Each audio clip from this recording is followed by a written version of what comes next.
Hey, what's up guys? This is Oakley High Def and we're going to be covering some of the images that were released today. So the first one is going to be the war elephant, Elephas maximus indicus, and you can see the various different elements that will come with the elephant. They show basically the armor, and look how ornate it is, the heavily armored elephants that you'll be seeing in the game, in addition to, the scythe tusks that they'll show off, the tower on the back, the various armor that it'll wear on its body, its head, all that stuff. And look at this, it looks awesome. Now I wanted to discuss something that one of the subscribers pointed out right here. In the previous video I talked about how the African elephants were larger than Asian elephants. Now that's true in one sense and false in another sense.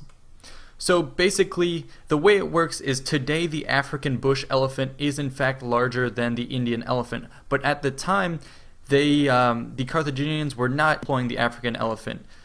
So they were actually employing the North African war elephant, which was smaller and is now extinct, and they were easier to tame than today's bush elephant. So in fact, at the time the war elephants used, the Indian variant was larger.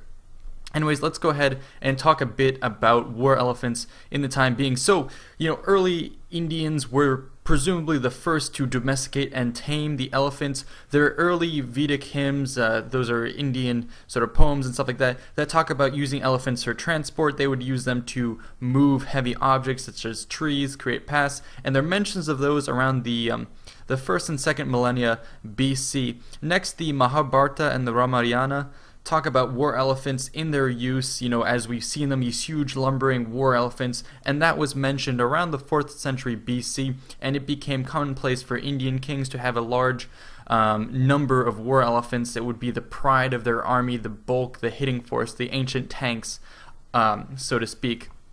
The Indian elephants were then sort of spread throughout the world during conquest. So the Indians, for example, when they were encountered by Alexander famously fought Porus at the Battle of Hydaspes, and Porus fielded around 100 elephants at that battle, and that wasn't the first time that Alexander had met elephants, but seeing them in numbers of 100, that was the first time he saw them employed so widely, and that was very fearful to his troops. They were hard to take down, and if you guys saw the movie Alexander, you would see part of that, the elephants in place and Alexander charging bravely at them. In any case, Alexander was able to win the Battle of Hydaspes with heavy casualties, and he was so struck by the nobility and the honor of Porus, the king, that he actually reinstated him as a king in the region and allowed him to govern with the sort of the go-ahead of Alexander, and they really strongly reflect each other.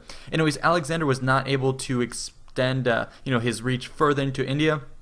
There are rumors of other kings that had even greater power than Porus, who were supposed to have been able to field thousands of elephants. So, Alexander would have had hard going.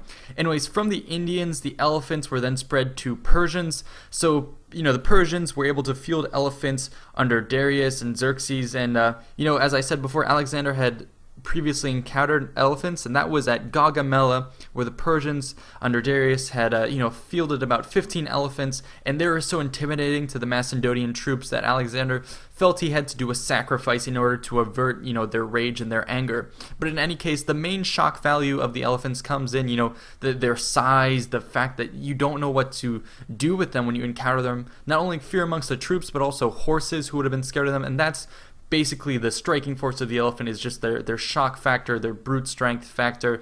But at Gaugamela, they proved to be ineffective.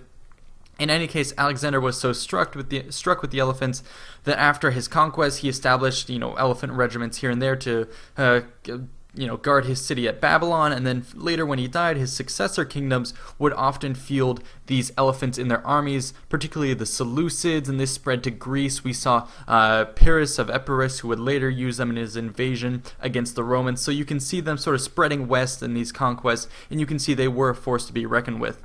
Anyways, the Indian elephant would always be a huge part of Indian culture and Indian warfare, until eventually the Tamerlane, who were basically the successor kingdom to the Mongols. These were a Muslim group that rose up and they conquered much of India, and they were able to defeat the Indian elephants using their swift and mobile cavalry. So that kind of struck the end note for the Indian elephants, I should say, although they were still used very frequently.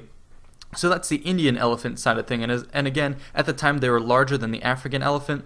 So the African elephant, as I said, would have been the North African war elephant, smaller, that is now extinct. and as I said, they're easier to tame, and they were used by Numidians, Carthaginians, and Egyptians. So, most famously, those would have been used by Hannibal, and Hannibal was able to cross the Alps with elephants. Most of them died, but Hannibal's personal elephant, Surus, survived, and Surus means the Syrian, so Syria is of course not in Africa, so you can presume that the Carthaginians were using elephants imported from abroad. So presumably the Syrian, the name of that elephant, it was a larger elephant, and we think it was a huge extinct Asian subspecies called Elephas maximus asurus, which was presumably pretty large, but again is now extinct. So, that's basically what I wanted to cover for the war elephants. Thanks so much for pointing out the details. I love it when you guys show your historical knowledge, and, we'll go ahead and put out these facts. I, of course, will follow up with research of my own and, share that with you guys. Anyways, yeah, the last image right here is going to be showing sort of Anatolia and Turkey. It's a big image. You can see the campaign map. It looks awesome. I just wanted to point it out. You can see I don't know if those, I think that's a sea tile, either a sea tile or trade lanes. If you look at those dotted lines, I think those are trading lanes. You can see how extensive they are. Just the whole campaign map and its beauty, how many of these different cities there will be, and the sprawl of them. This looks really great. I'll keep covering the news, you guys, bringing you all this. I will be traveling soon, so that's kind of a bummer. But before I leave, I'll make sure to make an announcement. I'll probably start some sort of contest where I'll do a Rome 2 giveaway, maybe several copies and stuff like that. So when I leave, I'll make sure to give you guys the resources and kind of tell you where you can find the information while I'm gone, and also give you something to think about in terms of that Rome 2 giveaway. Anyways, thanks so much. Stay tuned for more news. See you guys next time.